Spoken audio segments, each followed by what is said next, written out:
Palestina. Bukan lagi sekadar nama di peta Timur Tengah.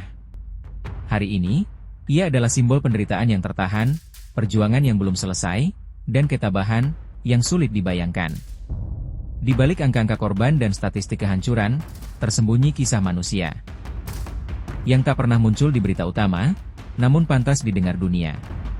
Sejak Oktober 2023, agresi militer Israel kembali memporak-porandakan jalur Gaza. Wilayah kecil dengan kepadatan penduduk luar biasa tinggi itu, kini menjadi zona kematian. Lebih dari 35.000 jiwa hilang. Mayoritas dari mereka adalah anak-anak, perempuan, lansia. Rumah berubah jadi abu. Sekolah tak lagi aman. Rumah sakit justru jadi target. Tapi, Palestina bukan hanya tentang kematian.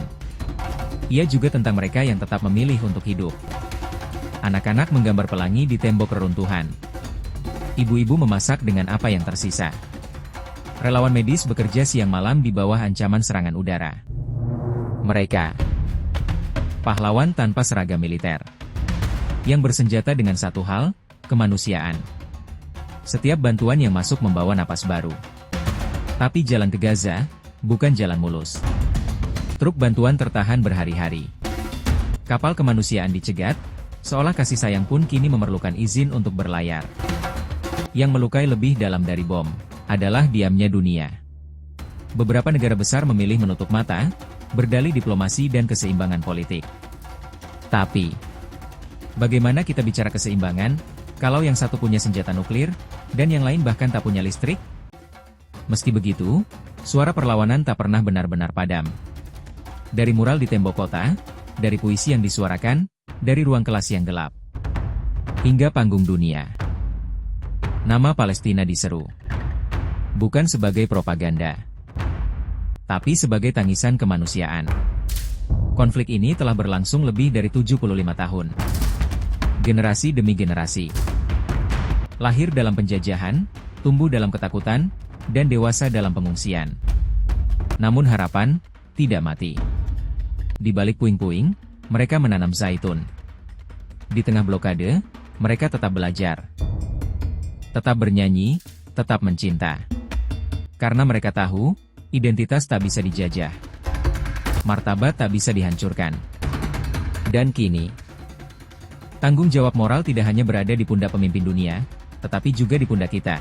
Aku, kamu, kita semua. Karena diam bukan lagi pilihan netral. Diam adalah keberpihakan terhadap penindasan. Menjadi manusia artinya memiliki empati. Dan empati sejati memanggil kita untuk bertindak. Menyuarakan.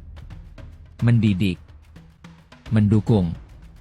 Atau setidaknya, tidak melupakan. Hari ini, satu hal yang harus kita pahami bersama adalah ini. Bahwa membela Palestina bukan soal politik. Ini soal hati nurani. Ini pertarungan antara mereka yang masih punya rasa kemanusiaan. Dan mereka yang memilih untuk menutup mata. Kita mungkin tak bisa menghentikan bom, tak bisa menembus blokade, atau mengangkat puing-puing dengan tangan sendiri. Tapi kita bisa bersuara. Kita bisa menolak untuk diam, karena kadang, suara kecil dari hati yang tulus bisa lebih tajam dari peluru, dan lebih kuat dari propaganda. Jangan biarkan kisah ini hilang. Ditelan hiruk-pikuk algoritma dan tren digital. Sebarkan. Suarakan. Jaga nyala empati itu tetap hidup. Untuk Palestina. Untuk keadilan. Untuk kemanusiaan. Karena jika kita diam, maka siapa lagi yang akan bersuara?